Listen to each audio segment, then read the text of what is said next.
Jacob, right? Right. Yeah, I know. Page 117. That's my favorite editor. Oh. No list? No, but there's only one. There's only one name. Helio. It's on the bulletin board. Helio somebody or other. What's his name? Who is where am I looking?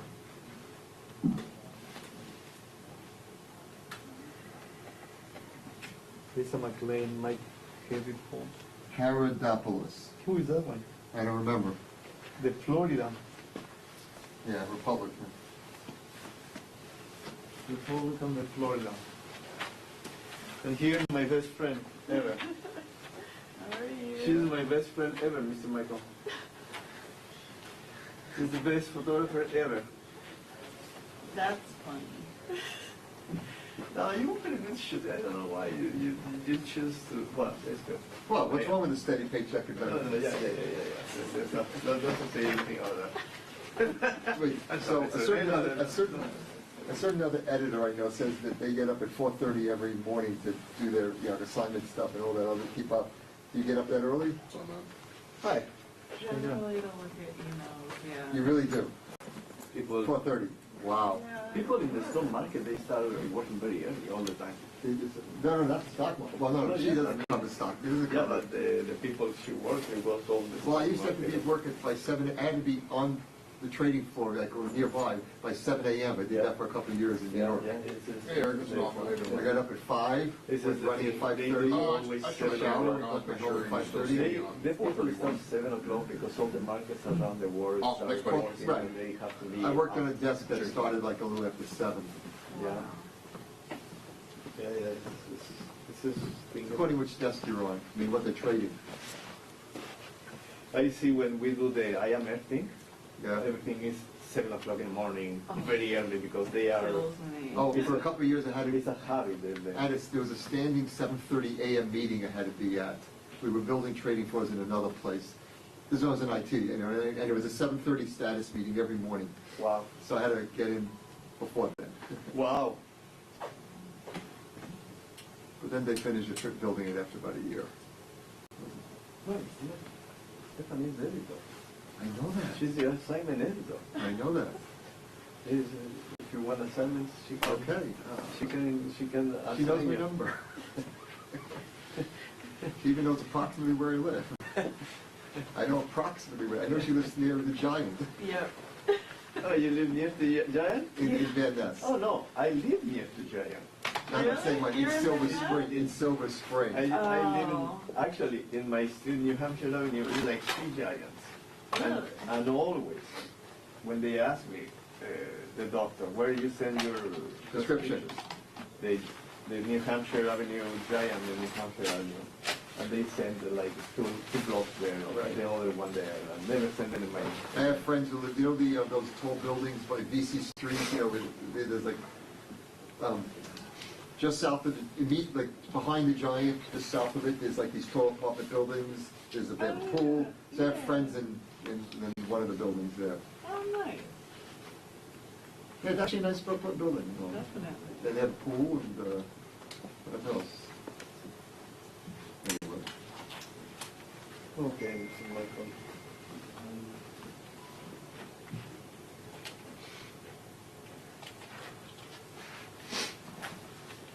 I don't want to bother, Stephanie anymore. No, Stephanie You're is not always bothering working. me. No, it scares me next to Stephanie. She's always working. I am bothering you.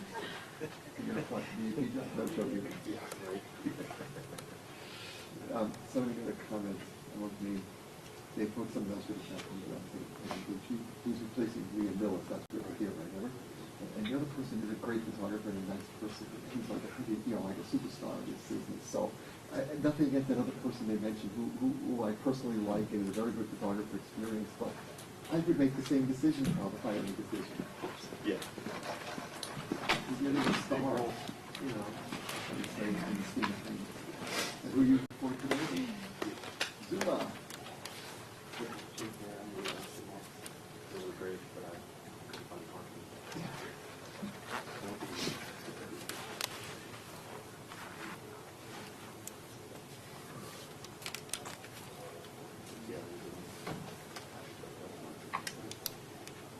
Right.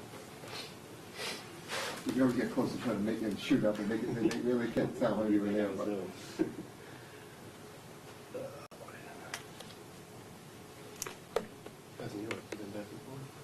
Well, once a month I go back usually, so I haven't been back in almost a month. We'll go back Thursday. So, I'll see what it's like then. Yeah. Hopefully they clear the next snow. Is it worse than here in terms of the streets? I'm not sure yet. I haven't been there since, mid-January. So, but you're learning something new. I've been in New York my whole life, but they told me I really new. So first they plowed the streets and all that, but then they told me some front end loaders to pick up snow and put it in dump trucks and fly away. But what they do, they have 8 of these pump trucks, these huge trucks. My that last dump day is snow they Friday. station around the city. It took 5 years since last time they ever used them. A little bit. And so all those front loaders load dump trucks, and the trucks then go to wherever local in the area. There's this hot tub truck, which is this massive truck. They dump it into that. 160 tons an hour it could melt. You know, it's supposed to be the temperature they use is 38 degrees. It's just enough to do it. And then the water goes straight down the drain just like rainwater. They put it right there. So they call them hot tub trucks. I did not know that. They always thought they just dump it off the pier into the Hudson River. No, really, that's what I thought. And they probably did at one point.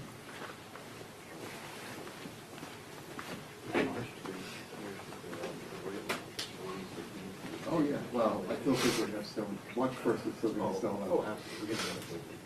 No, even without, this is one old, you know, there's a parking lot over there where they plowed the whole parking lot. Nice job. Except now these are 6 foot high, like 20 foot wide tile.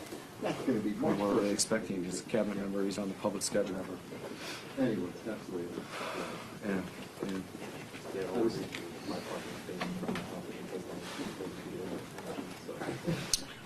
Cool. I'm gonna text you something else tomorrow. Right. Fortunately, my car's in the buffer like under the building. It's open on one side, but, you know, so I do not have a Jeep. I do not have a high clearance vehicle or all-wheel drive vehicle. Front-wheel drive, so that's fine. I'm just worried, not worried, I'm just wondering what the parking situation will be when I go back to New York on Thursday. It could be rough, because if there's no open side street parking, no one has to move. Just leave the car, you know? So, we'll see. Where are you, brother? It's just, it fails every time. Left out to dry over here. 6 years steadily. This is unlike any other previous year when it comes to this snow and sitting around. And I never heard the word snow creep this year. A word of the year. Don't mind what part of the DC you in. I just got that message at 7:30 this morning. I know geographically approximately where that is. I'm in the northwest. But I've driven at least once through there, but I don't, I know vaguely where that I is. was like, I can't add any more. Okay, so means you can park around here. Ooh, that's a fringe benefit. That's a serious fringe benefit. Right. I guess one was the last one.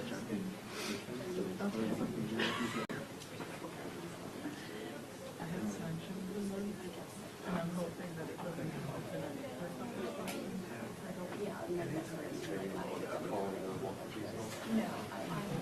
All for peace. Nothing gets from one side or the other.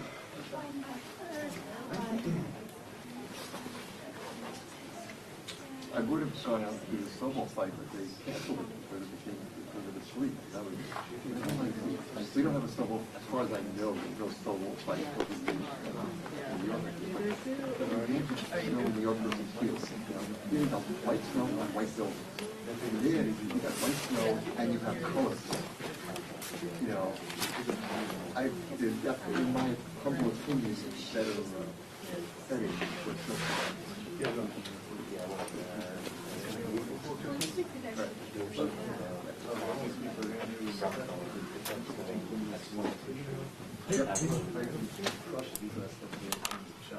I'm not trying to say anything better. See, it just particular area, the colors of the building. When it comes to stuff. I'm gonna have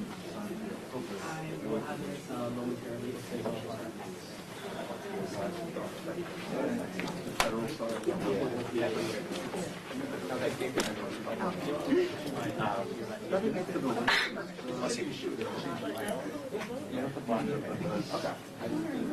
Remember I went down and was in Central Park. Yeah, we had an arch, you see, every arch, you have steps going up behind it, you had a woman with a red umbrella. So then and then a couple of women, two women walking. Did they want her for like the next day? So yellow and purple going against the, you know, it's one of my worst. It doesn't let me get this. I don't work. Then I get I was square. All the colors and everything. It's a nightmare example. It doesn't make it a better city. It just happens to be the color. Well, the ones we've been using, those are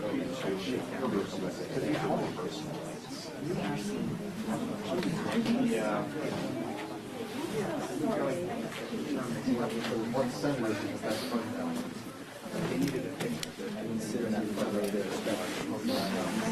Wife's from the same area that you're from, is that true? Oh. I don't know the story. They're all just confined to the Ooh. I'm sorry.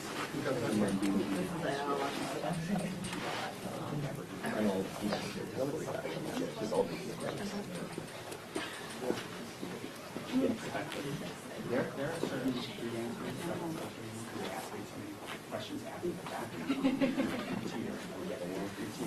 Ask you one question. That one too many. Because I didn't have to give you the answer. I was going to have to delve into the circumstance. Are you doing that? Those people had 1.5 was all over.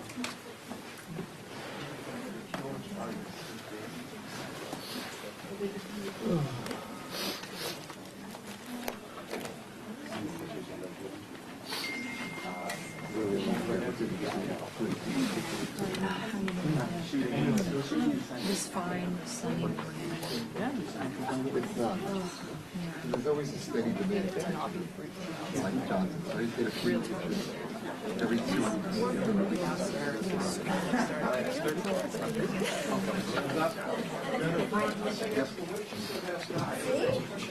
Yeah. So the next guy.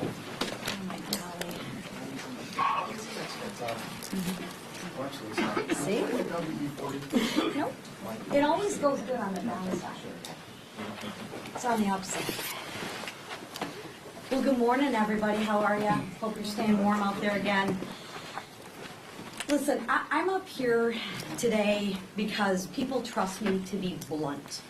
If you're from my district, you know that. I don't have a big filter from my brain to my mouth, so let me be blunt and let me say it like this. Today I'm going to do that because the American people actually deserve the truth. And I'll share with you, they're going to get it right now. I am beyond frustrated watching a media that is so obsessed with tearing down President Trump that they are willfully ignoring the millions of illegals, criminal illegals, that Joe Biden has allowed to cross our border.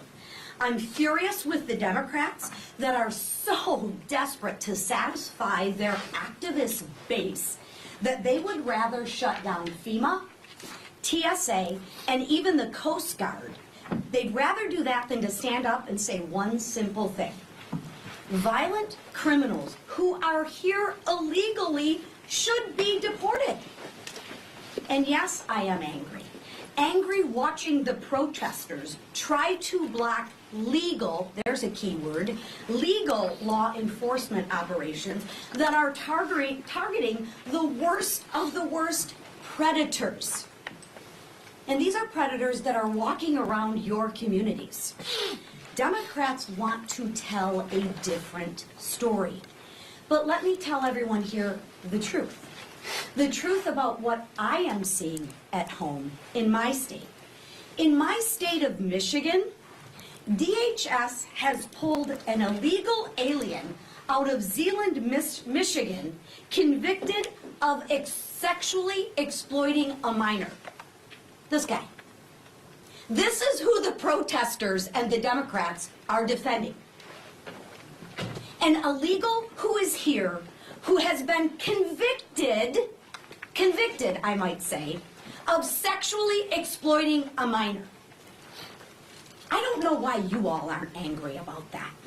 I'll share with you. It is unfathomable to me. In Grand Rapids, they got a guy convicted of larceny and sexual assault. In Ypsilanti, Jackson, in Detroit, in Holland, Pontiac, DHS found deported illegal aliens committed of homicide, murder. These folks are monsters. And you have Democrats that are advocating for them to get released back into your communities. Why aren't you reporting, and why aren't more people outraged? I don't get it. I gotta share with you, I don't get it. These folks are monsters.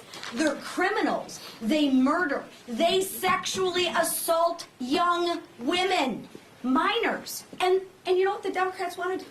Let's release them into your communities. And let's celebrate the criminals. Let's villainize the ICE agents and celebrate the people who are raping your children. That is crazy. And I'd love for the media, just find one parent for me, or any responsible citizen in this country that actually thinks that's okay. I mean, I would love to talk to that parent. I really would. They're criminals and they're killers. And Democrats are fighting right now to keep them here, to shut down ICE, to call off Border Patrol, and to let these folks stay in America, in American communities, in your communities. That is disgusting. What is wrong with these people? And the most cynical part is that they will stand in the streets next to the murderers and next to the rapists and next to the predators just to change the narrative, just to distract from the massive tax relief Republicans are delivering. See, they don't want you to talk about all the good things that are going on. There's a lot of good things going on. So the second half of what I'm going to talk about is I'm not going to take the bait. We are going to talk about all the good things that are going on. And I'm going to keep the focus where it belongs, not on the noise, but on the real Americans whose lives are better because of policies Republicans passed and policies every single Democrat voted against. And I want to start with the words of a son talking about his mom. He wrote this. He said, "I just finished my mom's taxes. She's a widow up in Rhode Island working as a crossing guard for local school kids. She relies on Social Security and a tiny pension from his late father. The $6,000 senior deduction saved her $1,300 in federal taxes."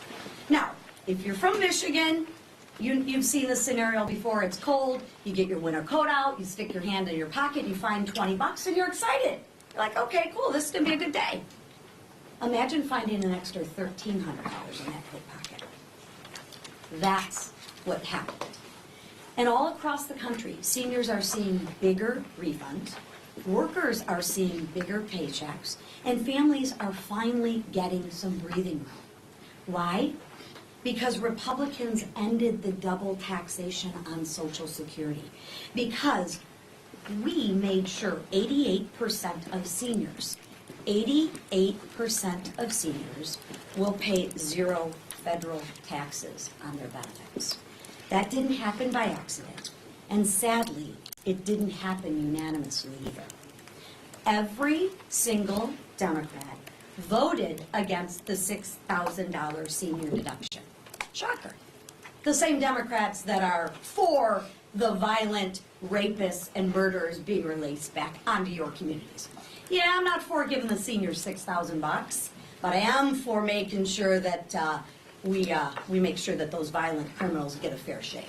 Right? Let's release them back into your communities. Every single Democrat voted against giving grandma just a little relief after Bidenflation hit seniors harder than almost any other group. Every single Democrat voted no, not just against the greatest generation, but they voted no against the next generation too. They voted against expanding the child care tax credit. They voted against jump-starting the American dream with the Trump investment account. They voted against 15% tax cut for families and workers building this country every single day. That's what they're against. Ask yourself, what are they for? Kind of interesting, either. You know? I'm sure with you, they're for these people. They're not for the seniors. They're not for the law-abiding citizens. They're for these people. These are the people who they protest against. Isn't this great? That's who the Democrats are. I wonder what they have to say about that. Republicans, though, we chose a different path. We made a promise to deliver real economic relief, and we're doing it. And we're doing it this week, I want to highlight, for the seniors, and for every family, and for every worker at every stage of life. That's what governing looks like for American, legal American citizens. And that's what our leadership team is delivering. And with that, to talk more about it, because he has one of the highest population of seniors in his state, is a friend of mine, Mr. Herodopoulos. Thank you, Lisa. It's Morning in America. I'm very excited to be a part of this team that delivers results and actually backs up campaign promises. This is the great American comeback. And it's no accident. It is a plan that we put together over a year ago to put money back in people's pockets. We secured the border, we reduced gas prices, interest rates are down, inflation is down under 3%. Economic growth is up, foreign investment up, retirement savings and 401ks are up. That's why it's Morning in America. And as Ronald Reagan, as I'm a former history teacher, used to talk about, are you better off today than you were 4 years ago? It was the same challenge that he had with Jimmy Carter after a failed foreign policy and domestic policy.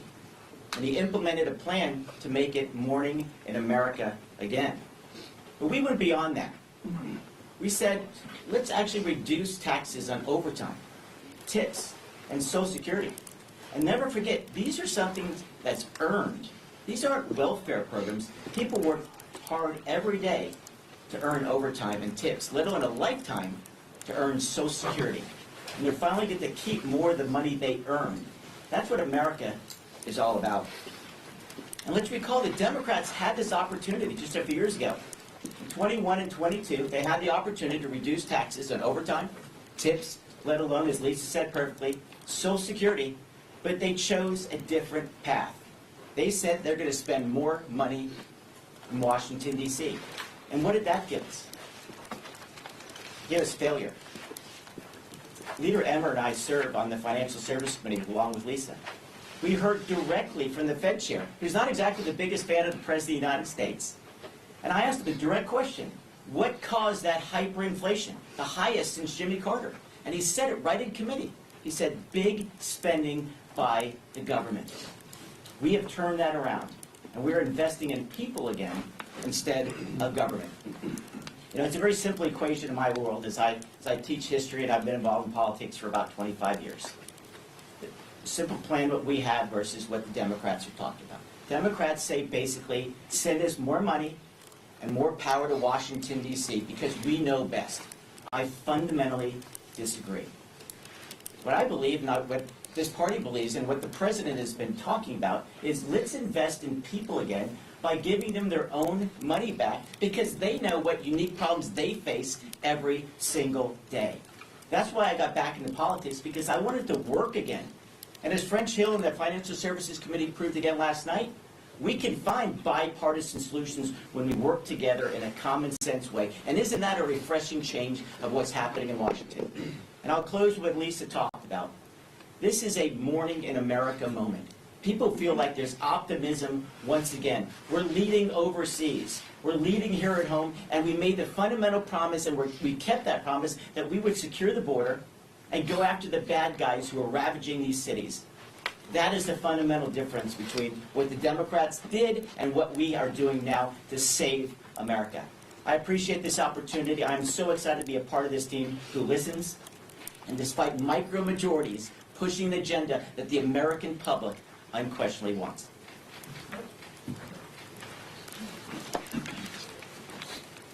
Thanks.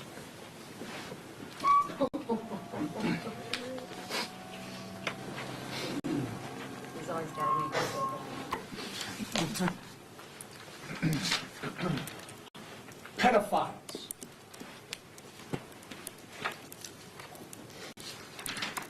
Rapists.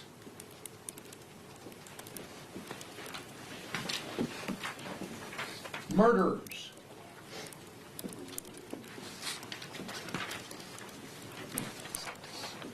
And drug traffickers.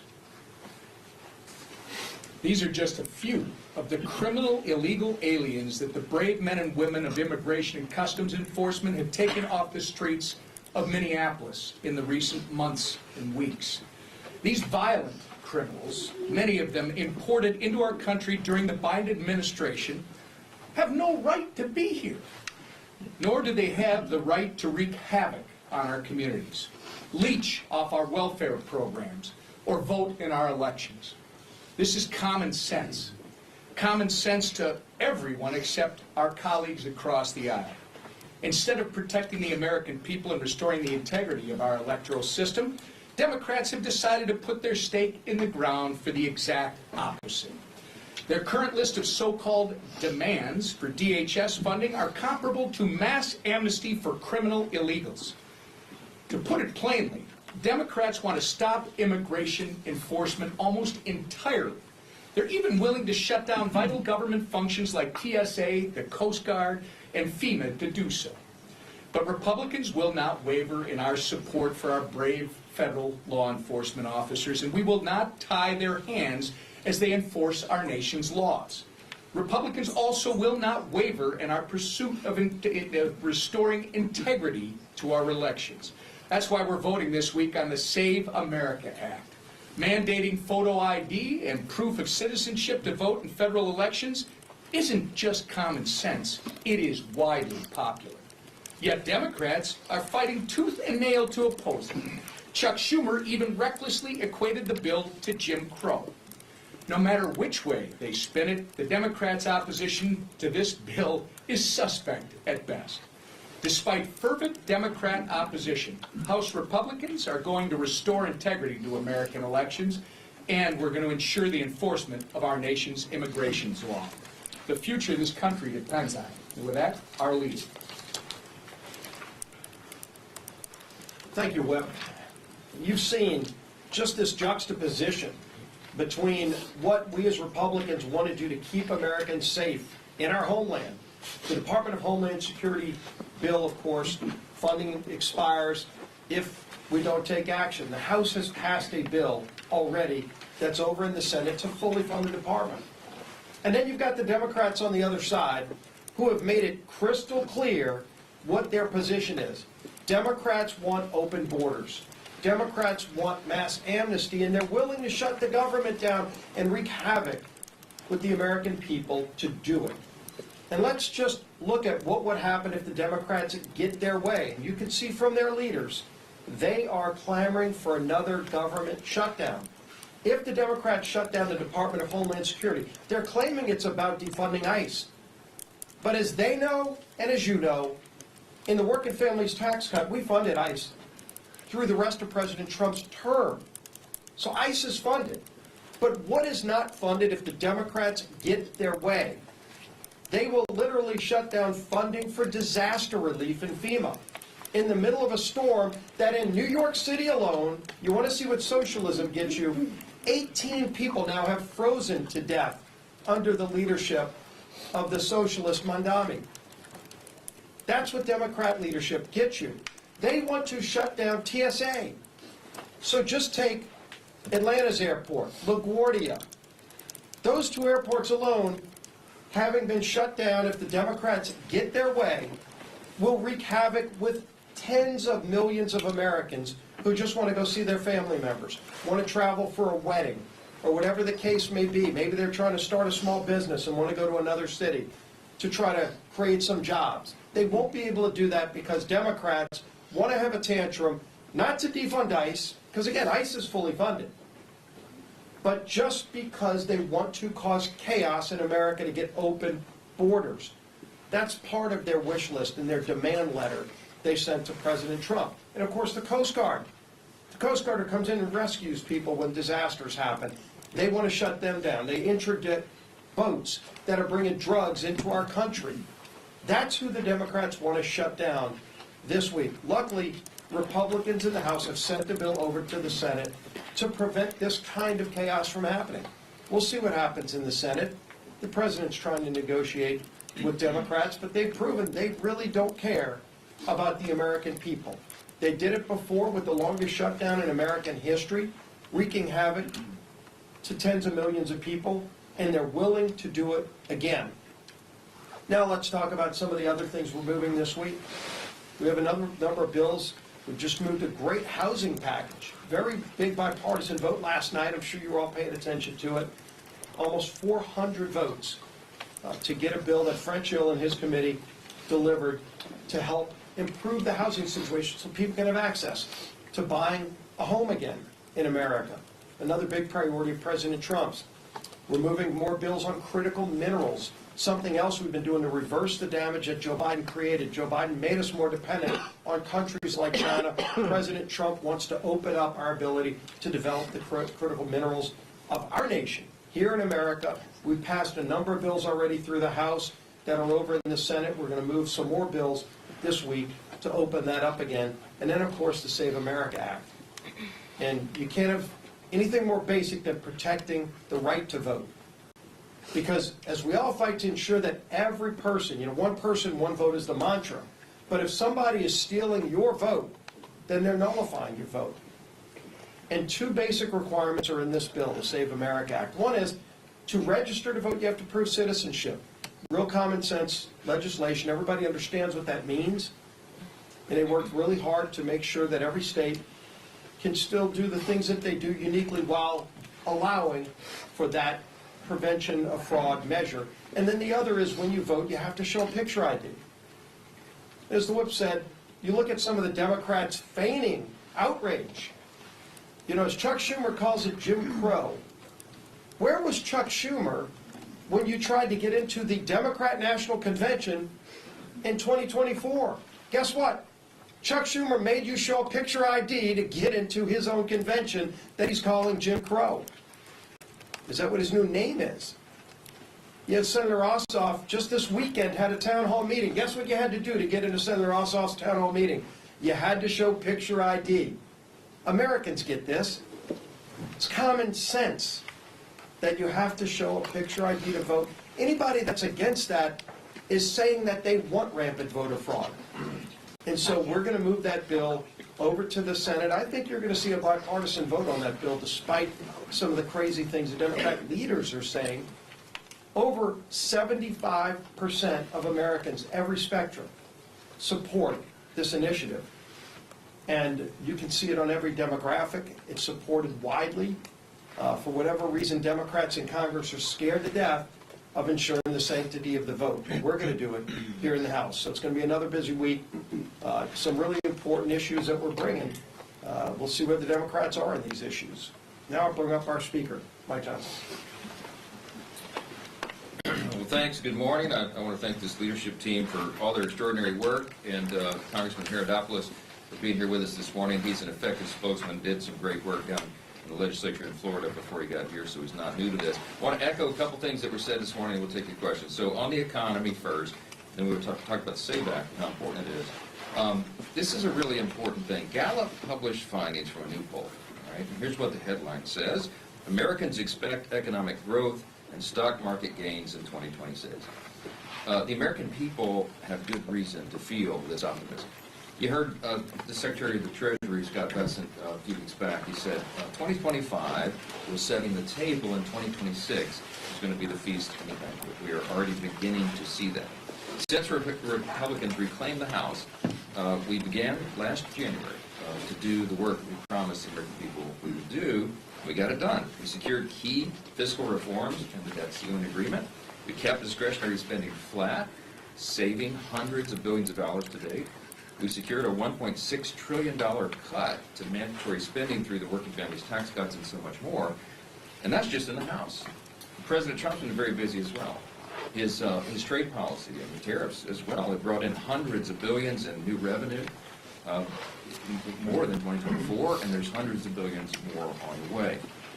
President Trump's policies have reoriented global trade, resulted in trillions in commitments for foreign direct investment here, a reduction in the trade deficit, and all-time highs for U.S. exports. And we're just getting started. We have all the necessary ingredients for economic flourishing. And the combination of the House Republicans' efforts to restore fiscal sanity, President Trump's trade agenda, and the pro-growth, pro-energy policies in the working families tax cuts have reignited a supply-side growth surge that nobody can deny. You're watching the economic growth numbers that are off the charts. It's going to be over 5%. I think 5.4% is the estimate for what Q4 would finally yield. And Q1 of this year is expected to continue that surge. And we think that's going to happen all the way through the year. And so do the voters, so do the American people, according to the polls. Under Republican leadership, the U.S. economy has consistently grown and far exceeded all the expectations that they told us that they would happen. The CBO and others were way off. And the tangible, immediate benefits of our policies are indisputable. Interest rates are down. Inflation is down. Gas prices are significantly decreased and have hit all-time lows in decades. Tax rebates are at an all-time high. We've got tens of millions of American families will be able to keep more of their money in their own pockets, and all of that is by design. We made promises, we're keeping our promises. By every conceivable metric, Americans are better off today under Republican governance than they were under the Democrats, and these trends are only going to continue. The Democrats keep talking about affordability. Republicans are delivering it. That's the theme. That's what happens here all the time. Democrats give you lots of talking points. And a lot of the outlets in the media amplify their messaging. But we are delivering actual results. We're not just talking about it, we're doing it. And that's what people see. Let me talk about the Save America Act. You've heard a lot about it this morning. It is very important. Another thing that is very important to the American people, and another thing that the polls show that everybody's in favor of. Common sense legislation to just ensure that American citizens decide American elections. It really is that simple. Remember, House Republicans have already passed the SAVE Act during the last Congress and the current Congress. I was one of the original champions. When we first had the press conference out on the House step to introduce the SAVE Act, Chip Roy and I, and Mike Lee in the Senate, and others were there to say that this is long overdue. Because we know that non-citizens have been participating in elections, and it was a simple thing to say that we need to make sure you have to have proof of citizenship when you register to vote. Everybody should be in favor of that. I mean, it's what the law requires and anticipates, and we've got to make sure it happens. So now we have the Save America Act. It's identical legislation as the SAVE Act on the proof of citizenship, but as you heard, now voters would have to display a valid ID to participate in federal elections. Again, a no-brainer. So in other words, it simply requires you are who you say you are in order to vote. And if that sounds like a no-brainer, it's because it is. The question is often asked by pollsters, and the polling consistently shows 80 to 90% of Americans believe that proof of citizenship and proof of a valid ID should be required to vote. And there are a few issues in American politics that have that level of bipartisan support. This is one of them. The issue has so much support because it's just common sense. Americans need an ID to drive, to open a bank account, to buy cold medicine, to file government assistance. As is noted by the leader, you even need an ID to attend events of most Democrat politicians and even the Democrat National Convention. So, why would voting be any different than that? They can't answer that question. And so they come up with all these crazy excuses of why they can't support it. They've attempted so many arguments to oppose the passage of this simple legislation. First, they argued that we were too close to a federal election to make changes to voting procedures. That was last Congress, and of course that was nonsense. Then they argued that non-citizens and unregistered individuals don't actually vote. And then we proved that they did, and so then they changed their argument again. Then they argued that the SAVE Act disenfranchises married women who would have to change their last names. That was actually, you remember, that was a whole line of argument. And now, this is their current argument, now Democrats are saying breathlessly, the SAVE Act would result in voter suppression and voter disenfranchisement. It's nonsense. Do you know what actually disenfranchises voters? It's when non-citizens participate in our federal elections and counteract the votes of registered American voters. That's what we have to stop. Democrats have gone so far as to call this the return of Jim Crow laws. That's what you heard Chuck Schumer say, and he just has no shame. It's not the first time Schumer said this. Now, just think of the history of it. In 2021, when Georgia state legislators, they did it in the state, they passed the election integrity legislation. Chuck Schumer came out, many national Democrats, they called it Jim Crow 2.0. I mean, he did that thing with his hands and pounded the podium. Okay, well, here's what really happened. Georgia experienced record turnout in the 2022 election after the reform, particularly among minority groups. And in fact, the poll commissioned by the University of Georgia after the election, they went to ask people how they felt about that election and how it was conducted. And they talked to black voters. And the respondents to the poll said, they said, did you have a poor experience in the election? And guess how many black voters in Georgia said after the reforms they had a poor experience? 0. Literally no one said that. Not only were their arguments blatant fear-mongering, Chuck Schumer and everybody, they were dead wrong, too. And speaking of Georgia, Leader Scalise noted that John Ossoff, Senator Ossoff, had his big event there, and he said that the SAVE Act, quote, is bad faith bill cynically intended to disenfranchise millions of eligible voters, unquote. That's what Senator Ossoff said. But of course, at the event where he said that, he required photo ID to attend. Okay, so Democrats want to verify your identity to attend their campaign rallies, but not participate in the elections they're running in. Despite the vehement and incoherent and frankly ridiculous opposition from Democrats, Republicans will continue to stand with the overwhelming majority of Americans who want secure elections. We're going to do the right thing. We're going to do the common sense thing. And we're going to pass this. And you'll see that reflected on Wednesday when we do that very thing. Save America Act is aptly named. It will do what we say. And that is the recurring theme around here as well. Take a few questions. Mr. Speaker. Yeah. There's reporting this morning that federal judges are increasingly frustrated with DHS for defying court orders in cases involving ICE detainees. Should the administration be able to miss deadlines or slow walk proceedings in cases it disagrees with? And should Congress act to shield the constitutional authority of the judiciary? Look, I'm not going to comment on the report I haven't seen. I would doubt the veracity of that. It's the first I've heard of it. If this was a big problem, you probably would have heard that a lot more. DHS is being asked to do a very difficult job. Remember, with the wide-open border under the Biden-Harris administration for 4 years, by some estimates, 20 million illegal aliens came in the country. We have to remove, beginning with the dangerous criminal aliens. You saw photos and examples here just in our press conference this morning. They're in every state. And they have a very urgent and important job to remove the illegals from the country. And there are going to be hiccups in that system. But when there are modifications that need to be made, they are being made. I mean, I would give you example A in Minnesota. When Tom Homan came in and took charge of that, they've made it more efficient and balanced and effective. They've calmed the situation using the president's own terms. And they're working well, much better now with local and state officials because Tom Homan went in and worked that out so that they would do it. The big problem we have right now is not with DHS. The problem we have is in the blue states and blue cities. There are 18 sanctuary cities in this country. You know what a sanctuary jurisdiction does? It prohibits the participation of local and state officials, law enforcement, with federal enforcement. That is going to create an inherently dangerous and crazy situation, and that's what it does. And so you see all the skirmishes and all the violence and all the things that are happening with violent protesters and assaults on ICE officers. Do you know that death threats for ICE officers have increased 8,000%? It's because they're putting fuel on a fire and they're making it worse. So the problem is not DHS. The problem is local and state officials who are not helping the situation. I give you as an example Minnesota. There's a calmer, more orderly situation there because finally it appears that the local and state officials are cooperating. We need cooperation among law enforcement. It is common sense, and it will solve so many of these problems. Mr. Speaker. Speaker Johnson, curious about the rule today. There is a part of it that would block anti-tariff votes in the future. What's the reasoning behind that, and do you think that House Republicans will be behind that today? I think it will. We talked about it, frankly, in our conference this morning, and the rationale for this, for just extending this for a little bit longer to July, is to allow the Supreme Court to rule on the pending case that everybody's watching and waiting for. That process has been playing out. I think it's logical to allow that to continue.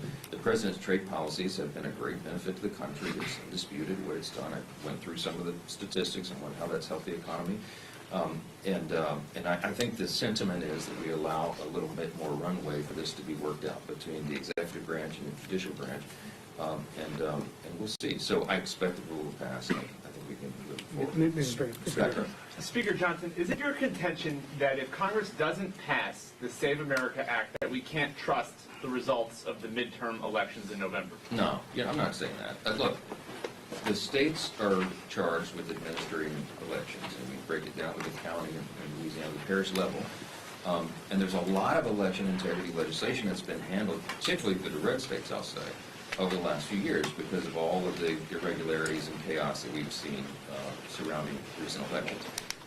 I think we can trust the outcome of the election, but what I will tell you is there is still a great concern that in certain pockets of the country that there's not strict enforcement of the laws. I think the reason it's an 85 and 90% public opinion issue on the polls, that you have to ensure that only citizens vote in U.S. elections and federal elections and that you have to have a voter ID, is because it eliminates even the appearance of impropriety, even the appearance of fraud or controversy. Why would we be against that?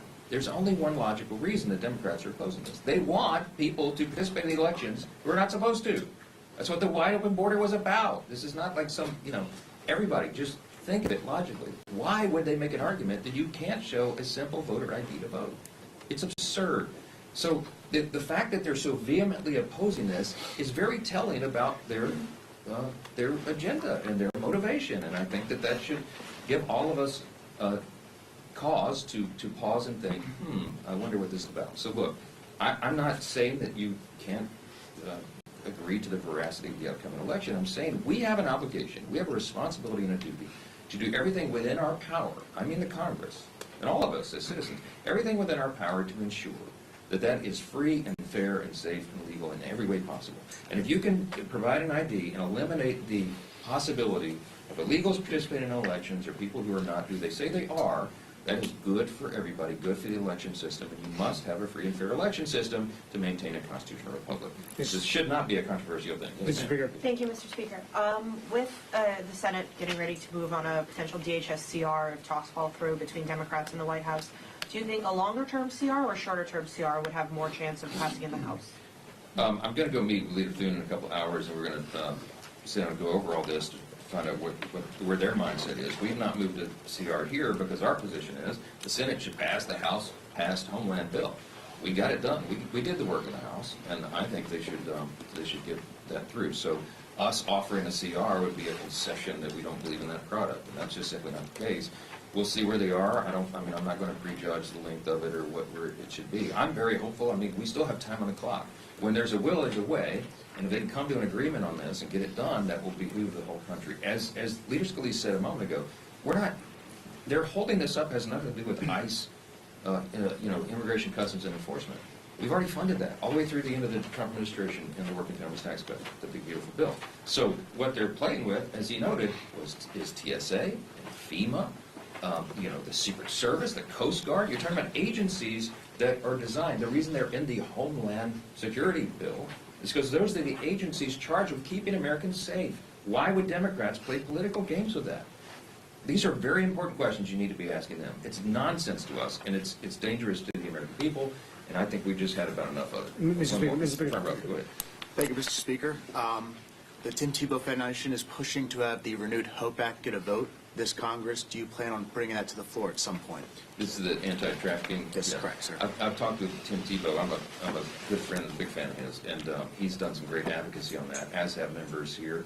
We obviously want to do everything we can to prevent human trafficking, so we're looking at that. Chris Smith is one of the leaders in the House who, for many years, has worked as a champion in that space, and many others, and that work will come to fruition soon. So stay tuned on that. Thank you.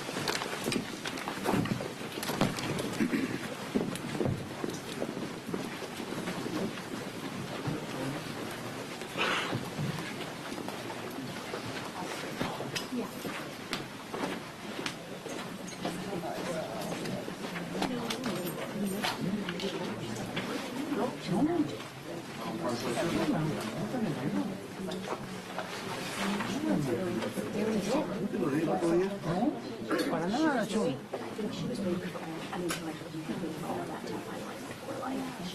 Lenny. Yo no sé qué correo tienes de mí, porque no me llega nada de ti. O teléfono, porque no me llega nada de ti.